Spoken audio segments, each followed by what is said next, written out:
Tezpur university non teaching recruitment 2025 ফালৰ পৰা এতিয়া নতুনকৈ ওলাইছে 21টা পোষ্ট আৰু এই পোষ্টকেইটা আবেদন কৰা লাষ্ট ডেট হৈছে 24 মে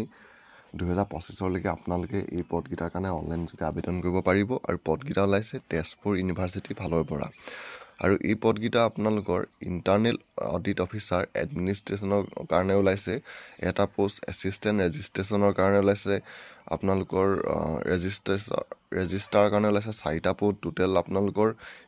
ইয়াৰ পৰা ওলাইছে 21টা পোষ্ট আৰু এই পদকেইটাৰ কাৰণে যদি আপোনালোকে আবেদন কৰিব বিচাৰে ইয়াৰ কাৰণে আপোনালোকে অনলাইন যোগে আবেদন কৰিব লাগিব আৰু অনলাইন আবেদন আপোনালোকৰ 30 এপ্ৰিলৰ পৰা ইয়াৰ আৰম্ভ হ'ব